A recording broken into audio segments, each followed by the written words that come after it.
Yo, what's up, my fellow train tubers? Welcome back to another episode on the Northwestern Central Railway. Hope you've been having a great week. Okay, now, this is some massive announcement. I'm going to call this a VVM, a very monumental moment for the Northwestern Central Railroad. Now, you would say, why, you ask? Now, ever since I did the video on the Little Porter steam engine, I was going to do another video on another engine that I got at the time, but it's going to be to be continued. But I ran into a slight change in plans and got another engine, which will it changes my entire collection by a factor of fucking 7. But real quick, we're gonna show off a little display real quick. Display update. I put a little Apple logo that I found in the mail as an advertisement, a little Apple sticker for my little 1665 there. I moved some trains up there, I got the porter up there as well, and I moved the auxiliary water tender I made out of a pre-war 1689 T tender to the left instead of on the right. That's pretty much it. But now comes to the big show of tonight. Oh, this is gonna be crazy. You see this right in front of me, I have a Lionel post-war 736 Berkshire, I believe, from 1953. I may be wrong though, but I'm not sure. So yes, I finally got a post-war engine, a real post-war engine, not a post-war celebration series one, a real one from the 50s. Now, this is absolutely glorious. I was searching for one of these for a very, very long time, and the only prices that I was able to come across was before I get to that, the websites that I looked at was mostly on eBay, and if you're a big train person, or at least a model train enthusiast, you probably do some of your shopping on a little website called trains.com. That's trains with a Z. No, they're not a sponsor, but I wish I'd love to have one. Point me out, trains. So yeah, if you've heard of them, you'd probably heard of another channel called RBP Trains, and the main director of that would be Chris, and his layout is pretty cool. He does a lot of modern, post-war, and a little bit of pre-war of Lionel, NTH, and some other brands of trains. Now, he's if you've seen some of his post-war engines, he had a lot of really cool ones. He had a 773 Hudson. He's had I believe a 2025 or a 675, and which was what I believe was one of those K4s. It looks like, and although his collection is pretty nice. Oh, he also has an F unit. He also really nice. I started following him because of how cool his collection was, and this was one of the big reasons why I was able to get this at a really good price. Because I was looking on trains.com, which he always does some nice promos for. I love it. I always look on here for Berkshire prices. I always see just the engine, either the 726 or the 726RR, which is the re-release. Just the engine, pretty crappy shape with some. I don't want to get too into it, but you know what? I've seen some of those prices for $180. Now this one, I will get into the details later. Although this one is really nice, it does have some flaws to it that even they're pretty bad. I got this for $140, both combined with this 6466W tender. Yes, W, it's a whistling tender, and this glorious engine. So we're obviously gonna start with doing a quick overview of the engine, of course. Now, this is absolutely amazing. It's quite heavy for pretty much one of the biggest post-war engines that Lionel's ever made, besides in comparison with the J and the Hudson. So you can see up front here, a lot of really nice detail. And yes, this doesn't look like, in my opinion, it doesn't look like a Berkshire at all. It just looks like a Hudson with some extra wheels. But, you know, I'm going with it. This still looks very nice. You can open up the boiler front. You can reveal a lamp, a little headlight, LED bulb in there. And you can see the wiring, not the wiring, smoke unit in there. I don't know if it's coming across on camera. I'm trying to brighten up a bit. There you go. Yeah. So that is pretty nice. And then you can just close it. A little snap. You got some nice detailed front here. I haven't done any cleaning on this yet, so I just got this from from my local hobby store for that same price I mentioned earlier. Coming around to the side here, it's gonna be the same on each side. Got a little, if this will focus, a little builder's plate right there on the side. I believe that says Lionel on it. I may be wrong though. Can't see as far from a distance. And also this camera really does not like to zoom in too well, or at least focus. Yeah, it's trying its best, but it can't do it. And then here comes the drive rods. Probably one of the most iconic features, in my opinion, on this engine is the wheels. It just looks so damn cool. Then we got the two marker lights up here, moving bell, the E unit right here, the unilever whistle, and then coming down to the cab here, we got the glorious trailing truck. Looks very nice.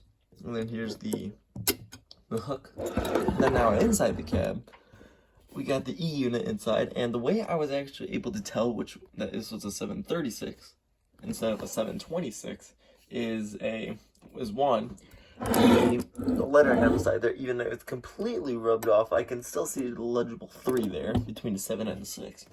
2 is because the 736 is different from the 726 in one way, and that is this engine has magnet traction. And that pretty much says, for any newbies getting into model trains, for any post-war engines that were made in the 50s prior to the Korean War, the wheels on all their trains, even on the Scout series, which was the cheapest line of products for Lionel, had magnet traction, and which was they would put like little magnets, magnetize the wheels, so then when it can be able to go faster, pull more cars, and be able to go up steeper grades with ease. And this is a 736, so it does have the magnet traction, and I'll be able to show that later. So yeah, there's the inside of the cab again. Looks very nice. Kind of reminds me of the 671 turbine, even though that would be probably the next engine I would go for, because Jesus Christ, I've seen prices for the 773. It is insane. Other side, very similar. And then up top, we got 3 little roof panels here. I believe there's supposed to be like window panels up there to air out the cab if it gets a little bit too smoky, but they don't move. Like I showed beforehand, there's all this, and the moving bell does move. Inside the smokestack, which is pretty funny, and you can still see remnants of the smoke pellets in there on the side of the smokestack. It looks like it got stuck there over time. So yeah, that's pretty comical there. And then we're gonna flip this over. We're gonna be very careful with this. We're gonna see the trailing trucks, the drive wheels, the 2 little pickup rollers, and of course, little lettering here, made in the USA, Lionel Corporation, New York, which also proves that this is a post-war model. Got the lead truck here. It's hard to do this one-handed. I don't know what those little holes are, full of crap, but yeah. Don't know why, but yeah, that's it. That's it with the engine. Now we're gonna go over the tender. This is a 6466W, as implied on the bottom here. Every tender is stamped with some type of identification, which they are. So yeah, this is this is quite similar to the, if you remember a little while back for the Christmas Bonanza I did a video on the Polar Express. And surprisingly, this tender is very similar to the Polar Express tender. The only differences is that this is an air whistle, it's older, a different type of coal load on top. I don't know if that hole is supposed to be. Instead of having 2 little holes on the side here up front, there's just one big one with nothing else there. Different type of coupling mechanism, different trucks. And yeah, Otherwise than that, it's pretty much the exact same shell. Mechanically wise, different. So yeah, here's the sides. The Lionel lines is starting to fade, which is a little sad, but you know what? It's what inside that matters. Very nice. Here's the bottom. That's what I wish we would show. Wiring here. There's a stamp. And then this is not. I do know. I just want to double check. This is actually one of those cheaper electric couplers where it's just the knuckle. I'm trying to get a good camera view of this. It's just the knuckle there. It's not posting anything else, and then it can be electrically uncoupled from there for now. I know there's two different versions of the electric couplers. One is with the like some wrapped around coil in there. I know that's probably from the earlier post-war period, before the 50th anniversary. I'm not sure, but yeah, I know they definitely did that. And then this model, and yeah, that pretty much is it for both of these glorious engines. So now we're gonna get these bad boys onto the layout. All right, so we're on the layout with this glorious engine now. As much as I love it, I hate to say this does need a servicing. It's rough on the tracks. It's when I want to try to oil up the wheels, they're very sticky, and I don't know too much about basic maintenance on train. I don't want to fuck something up, so yeah, I'll probably just leave that to an expert that I'll pay maybe like $5 for. We all got that one person which does everything for cheap. Either it's lawn care, home care, or car care. I know there's some people out there, which I know one would just train care. So yeah, I'll get this fired up and I'll give you a listen to the whistle.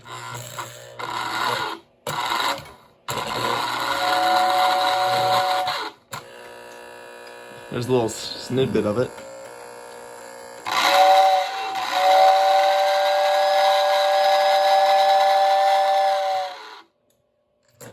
Let's send it out.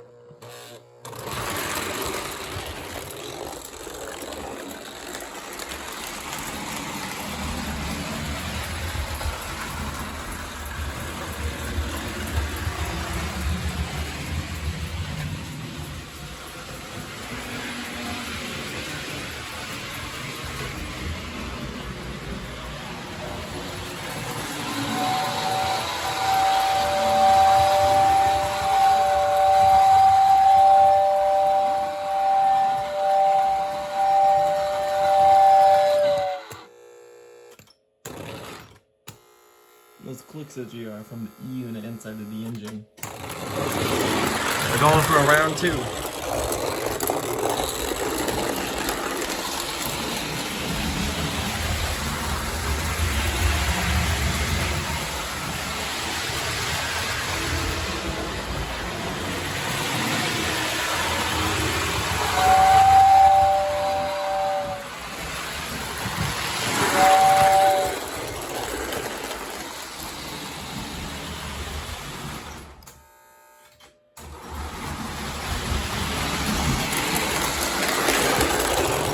You can actually start seeing the smoke coming out of the smokestack. If I could get the footage right, you can actually see some of the smoke, which was the smoke pellets, coming out.